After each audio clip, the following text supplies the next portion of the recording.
in any particular office, whether DOA or is the delegation of authority order, time of their installation in that office in good behavior, what the delegated authority is, what the conditions are, when it terminates, and how it terminates.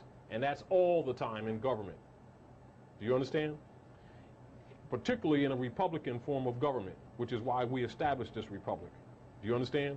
Now, the Inquisitionists' job was, and what their mission was, and it came even before we made this agreement, to undermine the republic. This is the reason why the plenipotentiaries with the Moors warned the people, once we finally decide to make peace and stop this silly wars that we're going over and over again, that you now have a republic if you're willing to keep it.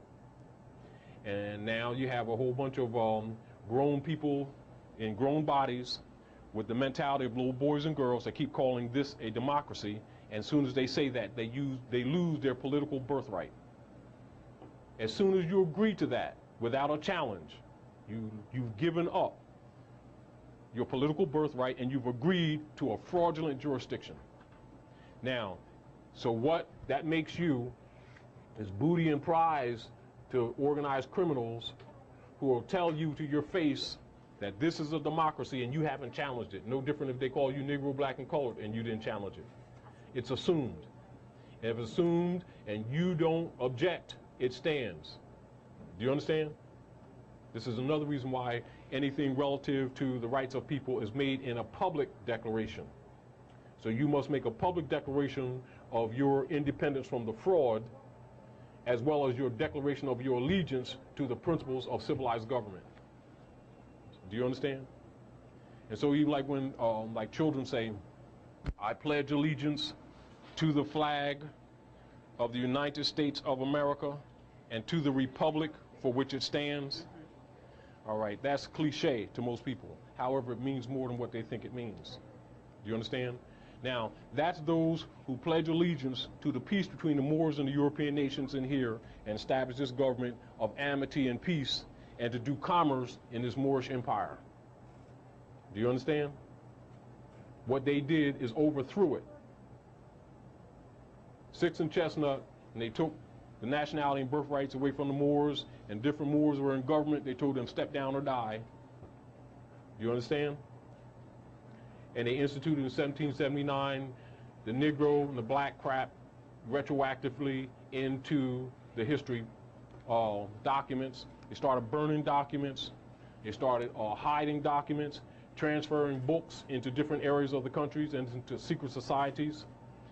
And they started making up new records. And in the new records, they started listing the Moors as blacks, Negroes, according to the territories. And they take the children and send the children to the Northeast Territory, they send them to the Southeast Territory. They take them from the Southeast Territory, send them to the Northwest Territory, and vice versa across the Nile River, which you call the Mississippi. And they've been playing the game, they even do it in military. Then Horace Greeley, who you saw, said, "Go West, young man," was competing with Abe Lincoln, etc. He was like a tycoon with newspapers in New York. And they went about, Noah Webster too, went about altering the history, rewriting the history. That's your real truth of your period of Reconstruction. Those who know a lot of these fundamental keys have an oath of death, belong to secret societies. You notice that they wear our fez too in those secret societies. They call them Masons, Knights of Columbus, Eastern Star, Skull and Bones, and whoever they are next week. But the fundamental bottom line knowledge is Moabite, Moorish history and culture in this land, not somewhere else. And Africa is not a Kebalon there. Northwest Africa and Southwest Africa is North America, Central America, South America. The Amazon River is not over there. The Amazon River is in South Africa, right here in the West. Do you understand? Now, the concept is that people are wrongly under the concept that the European sons established this with the peregrinos that you call pilgrims, which means wanderers, that they established this government out of some moral principles and they established the United States. That's a lie. The United States already existed. Do you understand? The United States is a federation of the Moabite tribes that they fakedly call Indians, and we're not Indians. My grandmother is Blackfoot, that they call fakery Blackfoot. On my mother's side, they're Cherokee, that they call Kitawa. And I ain't Indian. I'm indigenous to the land, but I ain't Indian. One of the traps that a lot of the Shemnites fell into, because you have a lot of sellout. A lot of different tribes that sold out, but that didn't constitute an agreement with the nation. They fake it in history that it does. This is the reason why they had to murder so many of them. Do you understand? Separate the children from the mothers, because the mothers carried the principles of civilization and passed them down, because we had a matriarchal system. You understand? Like in the South areas, as an example, when they call Puerto Rico, they call it rich port, because the women carried the gold, and most of the time we'd put gold on the neck, and it would have no seam. You couldn't take it off, and the family wealth would be displayed by the women. Or we put coins and stuff on jewelry on their turbans, mix it into their turbans, and they wear bands around here, and they would cut their heads off and cut their arms off for the gold, and they call it rich port. That's how Puerto Rico got its name. And they're Moors, mixed Moors. They mix Moors with Europeans and Chinese. Do you understand? So one of the problems with us is because we've been mixed, is that our concepts are wrong, and we keep thinking that we're different people when we're really not. We're just expanded of the same expanded family. And the base language here on this side is part Aramaic, Hebrew, and what you call Algonquian, that they call Indian different languages, and what they call Moorish Latin, that they keep calling falsely Spanish, which it is not. It's Latin, Moorish Latin, multiple dialects. And so one of the deals with the Inquisitionists, when they merged their kingdoms and defeated the Moors and started conquering the West, is one of the commitments of the White Camellia, the Klan, and the Knights of Columbus was to wipe us out of history. Do you understand? This is the reason why you cannot go and find the linear history. But that's also why you have all these secret societies that consequently and curiously keep wearing the Moorish fez. And you never figured it out. Do you understand? Then they have badges all across their car with the Moorish star upside down for the Eastern Star. Then they have the compass and the square and the pyramid. They have Allah and Mecca and Morocco and Medina. And they'll name all the lodges after a mother, woman, the matriarchal systems, etc. And then rewrite the history and tell the people that they came from someplace else. These are the same people that thought the world was flat.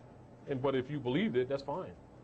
But we were here for not 1,000 years, for multiple thousands of years. That flag, that Moroccan flag with that 5-pointed green star, been flying over here in government structure for over 10,000 years. Before the great drownings, yeah, they had drowning first, and the great burns and burning of the temples of Luxor, like in Mizraim, that they call Egypt. It's not Egypt, it's Mizraim, etc., that they call Alexandria today, was the largest library in the world, and they match it with the Library of Congress here being now the largest library in the world. So, and they have the history of all the countries here too.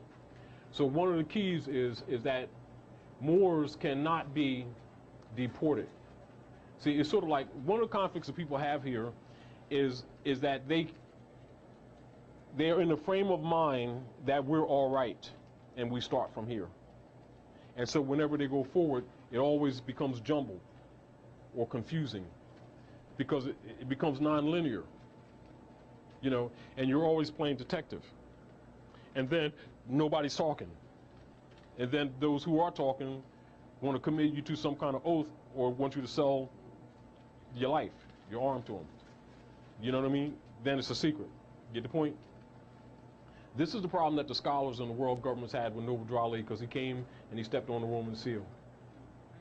He stepped on the Roman seal. The Roman seal? That's a code. See, the deal was that this basic information was not to be found out by you. Right. The commitment was that this general body of information would be hidden for at least 300 years, maybe 1,000. Okay. That accepted social concept